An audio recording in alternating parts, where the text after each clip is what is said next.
a hipótese atômica não é nova no pensamento do homem, né? A hipótese atômica pode ser conectada com pensamentos de filósofos gregos de cerca de 500 anos antes de Cristo. Os nomes mais famosos aqui são Demócrito e Leucipo, que se perguntaram pela primeira vez se seria possível compreender o mundo que nos cerca a partir do estudo dos seus elementos constituintes. Essa ideia é a ideia que está por trás da seguinte pergunta: será que é possível eu pegar um objeto macroscópico qualquer e subdividi-lo a cada passo de maneira a obter um objeto que tenha dimensões a metade do objeto anterior? E aí eu me faço a pergunta: esse processo termina em algum lugar? Ou esse processo é indefinido? Ou seja, se eu pegar um objeto, parto ele ao meio, pego o resultado, parto ao meio de novo, e assim por diante, será que eu vou chegar a uma situação na qual vai resultar na minha mão um objeto que eu não posso partir mais, que seja indivisível? Essa pergunta feita pelos filósofos gregos é uma pergunta de natureza especulativa, filosófica, porque, na verdade, é impossível você realizar esse procedimento, ou pelo menos era impossível realizar esse procedimento na época em que esse pensamento surgiu. E isso estava ligado com a ideia de que pudesse haver na natureza alguns objetos, digamos, primordiais, tijolos primordiais, a partir dos quais todos os objetos fossem construídos. Né? Uma ideia que eu vou chamar de reducionista. Será que será possível identificar os tijolos básicos que estão na base de todos os objetos materiais? De novo, essa é uma pergunta que não pode ser respondida, ou que não podia ser respondida, no contexto em que ela foi pela primeira vez colocada. As primeiras evidências que nós tivemos a respeito da possível resposta à primeira pergunta, e já anuncio logo a resposta a essa pergunta, é que, de fato, existe um limite para esse processo de divisão. Vai acontecer um momento no qual será impossível fazer uma nova divisão. E essa resposta já lhe dá de cara a resposta à segunda pergunta, ou seja, é possível identificar os tijolos básicos a partir dos quais todos os objetos são construídos? As primeiras evidências que nós obtivemos a respeito dessa resposta, ou dessas respostas, veio do trabalho dos químicos. E aí, os nomes dos químicos Lavoisier, Priestley, Dalton, surgem nessa história. Nós vamos remontar ao químico inglês John Dalton a observação empírica de uma lei que ficou conhecida como a lei das proporções definidas.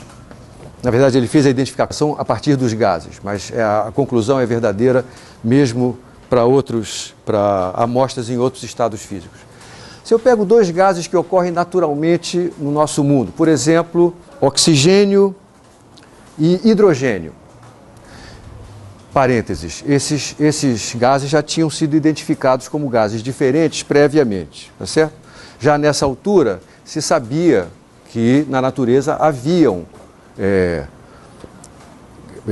gases que eram diferentes uns dos outros. Então, se eu pego hidrogênio e oxigênio, e se eu faço esses gases entrar em contato com alguma ajuda, eles vão produzir como resultado uma terceira substância, que não é nem hidrogênio, nem oxigênio. Todo mundo sabe, essa substância é a água, né? Então, a reação química faz com que dois elementos se transformem numa substância diferente. O Dalton percebeu que essas reações químicas aconteciam sempre de forma a manter as proporções entre as massas dos reagentes fixa. Eu vou te dar aqui um exemplo que eu peguei, que envolve carbono e oxigênio. Eu já vou utilizar aqui a notação moderna para representar esses elementos, né? Se você pega 3 gramas de carbono e adiciona a essas 3 gramas 4 gramas de oxigênio, e faz uma certa culinária para isso acontecer, o resultado é que, ao final, você vai ter uma substância que não é nenhuma das duas. Nós hoje sabemos e indicamos essa substância pelo símbolo CO. É chamado monóxido de carbono. E o resultado, quando eu faço 3 gramas de carbono reagirem com 4 gramas de oxigênio, é que eu tenho 7 gramas desse outro gás, do monóxido de carbono, e não sobra nada, não sobra nem carbono nem oxigênio. Tá? Se eu tentar fazer a mesma coisa, mas colocando 5 gramas de carbono, né, e tentar fazer com que ele se combine com as 4 gramas de oxigênio para obter de novo o monóxido de carbono, o resultado é que eu continuo obtendo as mesmas 7 gramas de monóxido de carbono que anteriormente e sobram 2 gramas de carbono. Ou seja, se eu mantiver fixa a massa do oxigênio que eu quero fazer reagir, não interessa quanto de massa eu boto no carbono aqui, o resultado vão ser sempre as 7 gramas de monóxido de carbono. E o que eu botar a mais de carbono vai ficar sem reagir. Tá certo? Na verdade, eu estou simplificando um pouco a história, porque se você fizer reagir as mesmas 3 gramas de carbono com 8 gramas de oxigênio, você pode obter como resultado uma substância que não é esta, que não é o monóxido de carbono, que é o dióxido de carbono. E aí você vai obter como resultado 11 gramas dessa nova substância. Tá? Então, há circunstâncias nas quais, quando eu multiplico uma das massas por um certo fator, o resultado é o consumo integral dos reagentes, só que o que sobra no final não é a mesma substância que antes. Antes, o que restava era monóxido de carbono, agora o que sobra é outra coisa, que é o dióxido de carbono. Este fato foi chamado de lei das proporções múltiplas. Eu falo de proporções definidas quando eu me refiro ao fato de que eu tenho 2 reagentes formando um único composto no final, e eu tento manipular a quantidade desses reagentes, né? Eu vejo que não é possível eu obter uma proporção diferente desta inicial. Eu poderia, por exemplo, fazer reagir 6 gramas de carbono com 8 de oxigênio. Isso seria possível. E o resultado seriam 14 gramas de monóxido de carbono. Outra vez, as proporções bem definidas. Para cada 3 gramas de carbono, eu tenho que fazer reagir 4 gramas de oxigênio e o resultado são as 7 gramas de monóxido de carbono que eu estou dizendo aí. É possível, no entanto, multiplicar uma das massas por um fator, mas aí eu obtenho como resultado não mais o monóxido de carbono, mas uma outra substância. Lembre que, por volta do ano 1800, a identificação desses produtos não era uma coisa trivial, não era uma coisa muito simples, né? E esse fator, o fato de que havia essa possibilidade de múltiplas proporções, provocou celeuma, né, na comunidade científica, porque não se entendia direito por que aconteciam essas duas possibilidades. Dalton foi o primeiro a anunciar que este fato podia ser explicado se a gente entendesse a natureza como composta por átomos. E aí ele diz assim, olha, se eu imaginar que a substância que nós chamamos de carbono é composta por átomos de carbono, indivíduos, né? E que a substância oxigênio é formada por indivíduos, átomos de oxigênio, então fica fácil de entender por que é que a lei das proporções definidas é verdadeira.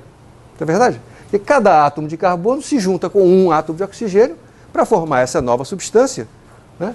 E, portanto, não há outra possibilidade. Se eu colocar mais átomos de carbono aqui, mas não mudar a quantidade de átomos de oxigênio, não vão haver átomos de oxigênio para se ligarem a esse excesso de átomos de carbono e, portanto, eles ficam sobrando.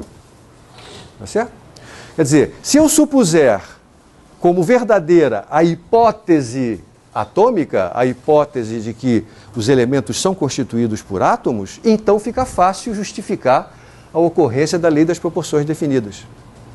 Se ao mesmo tempo eu usar essa mesma hipótese para apoiar o fato de que uma nova substância formada dos mesmos reagentes básicos pode acontecer por uma combinação diferente desses átomos, que é o caso do dióxido de carbono, onde um átomo de carbono agora se conecta com 2 átomos de oxigênio e não mais com um, então fica fácil de entender por que é que a proporção de oxigênio tem que ser dobrada para que eu obtenha o consumo total dos reagentes. Porque agora, para cada 2 átomos de oxigênio, eu consumo 1 átomo de carbono. Veja que essa é uma evidência bastante indireta a respeito da veracidade da hipótese atômica. Não é à toa que, por volta dessa época, muitos cientistas não acreditavam nesta explicação, né? Na verdade, você pode dizer, se eu supuser a hipótese atômica verdadeira, então, como consequência, as leis de proporções definidas e proporções múltiplas aparecem como resultado natural dessa hipótese. Mas a recíproca não é verdadeira. Quer dizer, se eu identifico a presença dessas leis, não é óbvio que elas só podem ser explicadas por essa hipótese. E, de fato, várias outras hipóteses foram tentadas. Importa a gente tentar, a partir das hipóteses formuladas, obter outras consequências e comparar essas consequências com o que acontece na natureza. Tá certo? De fato, a única que sobrou foi essa. Aqui vale uma nomenclatura, né? Veja que eu estou começando a chamar essas substâncias, né, que aparecem nesse símbolo que representa uma reação química, isso aqui eu vou chamar de elementos. Então, uma substância que é formada por apenas um tipo de átomo, eu vou chamar de um elemento. Essas substâncias formadas por mais de um átomo diferente, eu vou chamar de molécula. Isso aqui se eu tenho um conjunto de átomos que é estável, eu chamo isso de uma molécula. Podem haver moléculas formadas por átomos de natureza diferentes, como é o caso aqui. Pode haver moléculas formadas por átomos da mesma natureza. Por exemplo, nós sabemos hoje que o gás atmosférico contém moléculas de oxigênio. 2 átomos de oxigênio se ligam numa configuração estável e eles estão presentes aí no ar que você respira. Tá certo? Isso aqui também é uma molécula, né? É uma ligação estável entre 2 átomos, agora da mesma substância. As evidências surgidas a partir do trabalho dos químicos sempre foram indiretas, como essas aqui que surgiram do trabalho do Dalton. Evidências mais diretas a respeito da veracidade da hipótese atômica só vão surgir no final do século XIX e início do século XX. A evidência mais conclusiva, aquela que de uma vez por todas acabou com os céticos a respeito da hipótese atômica, é a evidência que vem da teoria cinética. Na teoria cinética eu entendo uma substância como um gás, por exemplo, como sendo um conjunto de átomos ou moléculas que estão em contínuo movimento. Se fizer essa suposição e utilizar as leis de Newton para descrever o movimento dessas partículas, a gente obtém como uma consequência, como uma previsão, uma relação, por exemplo, entre a pressão exercida por um gás no interior de um recipiente e o volume desse recipiente. Essa previsão, obtida a partir da análise newtoniana feita sobre este modelo, né, coincide com o resultado experimental, que é chamada a equação de estado dos gases perfeitos. Isto foi a evidência mais definitiva. Ou melhor, evidências surgidas desse tipo de modelo foram as mais definitivas, mas elas só vão aparecer nessa historinha no início do século XX, inclusive ligadas ao nome de Einstein, né?